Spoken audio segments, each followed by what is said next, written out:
एक बार थी एक नाव जो एक लंबी यात्रा पर निकली थी। उस नाव पर था एक आदमी जिसका नाम था गलिवर।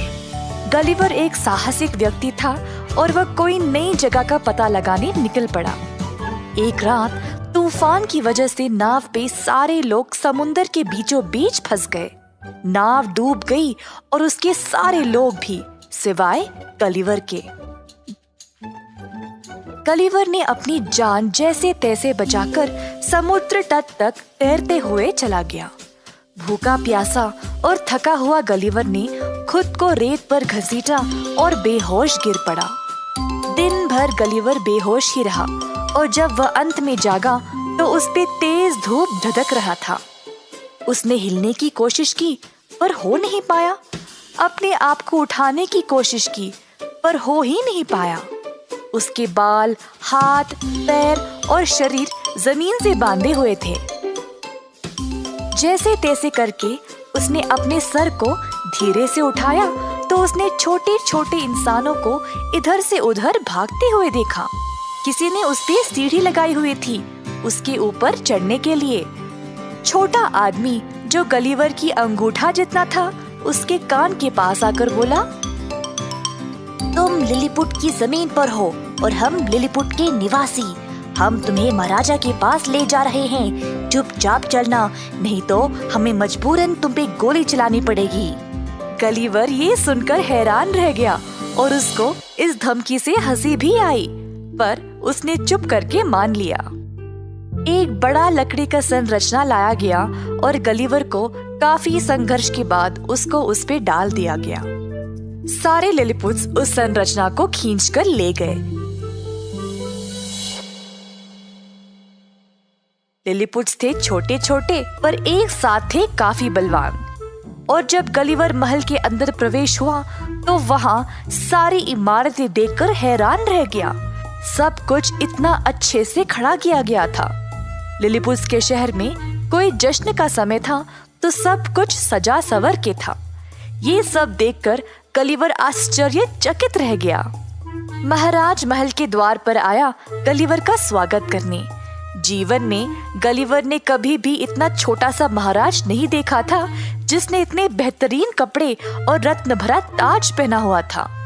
तुम तो काफी अनोखे हो। अगर यहाँ रहोगे तो हम सबके बहुत काम आओगे। मैं जरूर आपकी मदद करूँगा, पर एक शर्त है। पहले आपको मुझे खुला छोड़ना पड़ेगा। मुझे तुम्हारी बात पर यकीन है। इस महाकाय आदमी को खोल दो। गलिवर को आजाद किया गया और उसके लिए भोजन का प्रबंध किया गया, जिसको गलिवर ने पेट भर के खाया। जल्द उसके लिए अच्छे कपड़े भी बनाए गए।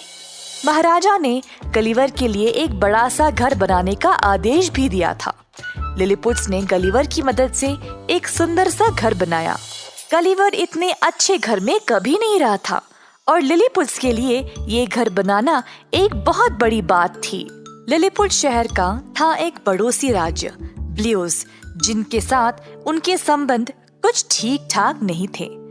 ब्लूज के महाराज ने लिलीपुट्स पर जंग छेड़ दी। उसने 100 नाव लाए लिलीपुट्स पर वार करने के लिए और सब लोग बहुत डर गए। लिलीपुट्स के निवासी गलिवर के पास गए उसकी मदद के लिए।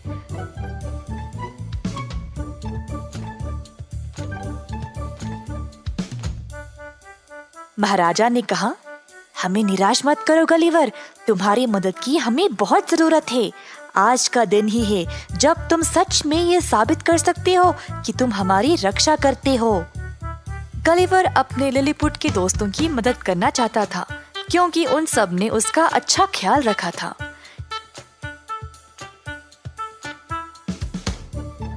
गलिवर दरिया में घुस गया और सारे नाव को एक साथ बांध दिया और दूर समुद्र के अंदर ले गया।